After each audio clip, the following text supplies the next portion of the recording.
So ayun mga ka-chubby, mag-repack na tayo.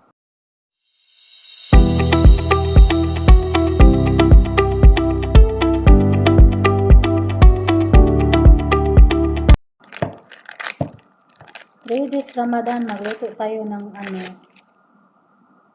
tuna. Ito yung masarap na tuna, oh. Gawa ko ng sambusa. Tuna na naman ngayon kasi kahapon ay lahang. Isang araw ay itlog. Ngayon, tuna na naman. 3 days ngayon dito sa Ramadan. Sa Saudi kasi nag-umpisa ng 18. Dito sa amin 19 nag-umpisa. So ayan, mag-start na tayo magluto. Mag-ready na ako dito ng mga lamas. So ayan. Yung isasahog ko dito ay ito patatas at saka carrots to. Gisahin ko lang. Saka meron na ako dito ng kamatis, bell pepper, sibuyas, tapos bawang meron na ako dito.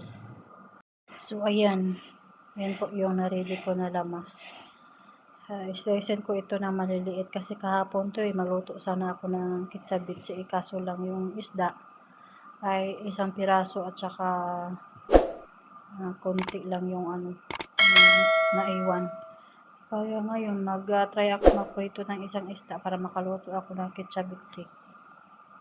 So mag-upisa na tayo magluto ng tuna. So ayan mga ka-chubby, i-fry muna natin tong patatas at saka carrots. Kasi ganito yung gusto nila kailangan siya i-fry, pwede naman sana i-direct pagluto. Pero gusto nila ganito. Hindi ko alam bakit. Sundin na lang. Sundin na lang natin para walang gulo, charot. So, ayan na yung na-fried na carrot at saka patatas. Okay na yan. Nag-isa muna ako ng lamas.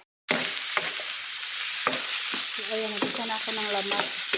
Bawang, sibuyas, kamatis at saka bell pepper, konting chili para maanghang.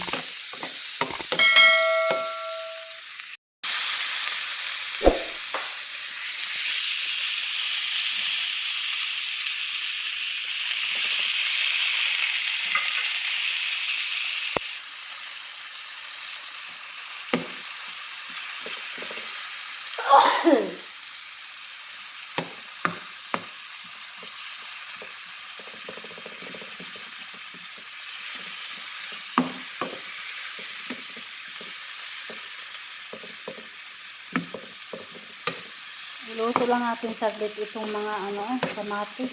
Hindi pa naman pala naluto itong mga lamas. Narinig ko na yung tuna. Pero okay lang yan.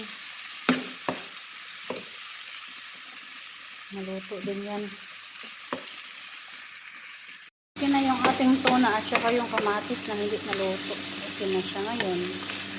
So, ilunod na natin itong